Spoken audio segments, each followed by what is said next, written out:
Hi, I'm Nik Perring and this is Kiss. The man was rude to his wife mostly, but she loved him all the same. Loved him as much as when they'd met. Her, fresh out of college, him, with flecks of grey already creeping into his hair. Decades on, she was still young, black-haired, funny, smart. And she was good at her job, well liked by those she managed, and she earned a good wage. Still, when she came home, he'd often ignore her, or choose to grunt instead of speaking. She loved to cook, and she loved to cook for him, and she was good at it, and not just at your average meal. A teriyaki was as good as a hot pot, and a madras was as good as anything. But mostly, despite cleaning his plate, he'd be rude, critical, grumpy.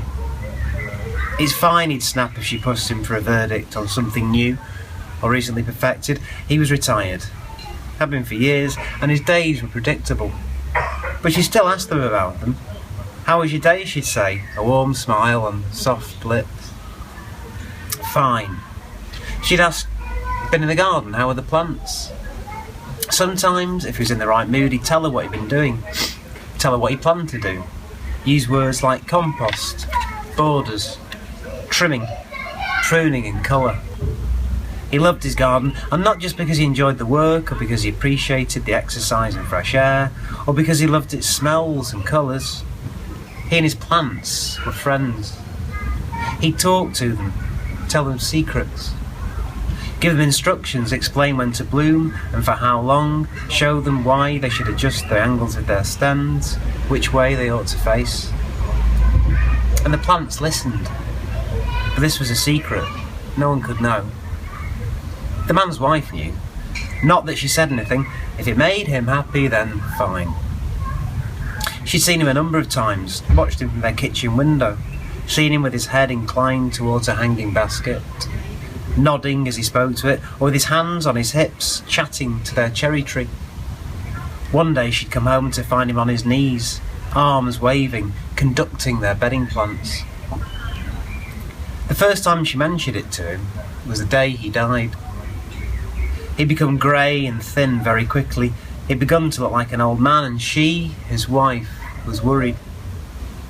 She found him in their room. He was cupping the head of pancetta, whispering to it tenderly and with enthusiasm. She heard him tell it her name. "Hi," she said, "how are you doing?" "Fine," he said.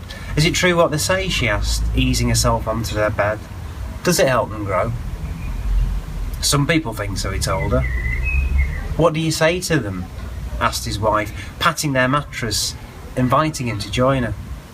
He straightened and smiled. The mattress creaked under his weight. "Ever think what you'll do when I'm gone?" he said.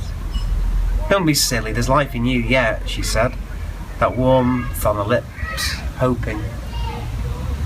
"I think about it," he continued. "You'd be a long time without me." "Don't talk like that." "Wish I was younger," he said, "or that you were older. There's a big gap between us."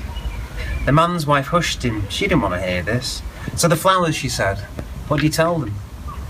"Secrets," he said. "Instructions. Things they need to remember once I've gone. And they will, you know," he told her, smiling. "Just you wait." She pulled him close and she held him because she loved him. They lay together that night, old next to young, man next to wife. He told her he loved her and that he always would, and that she should believe what he said about the flowers, and he apologised for being grumpy most of the time and explained that it was because he felt guilty for being so much older. And he said that he thought he was selfish, and she told him to shush. In the morning, he was dead, died in his sleep. With a funeral to arrange and friends and relatives to deal with and wills to action and everything that comes with losing a husband, the woman, now a widow, did not think about the flowers or about what her husband had said. She went weeks once without watering them. She was in the garden when it came back to her. She was just there, just breathing, when she noticed that the flower bed was different. Its flowers made shapes, letters, words. The words spelled her name. They spelled always, and at the end, after the blues and yellows and pinks that formed the name of her husband, they made an X.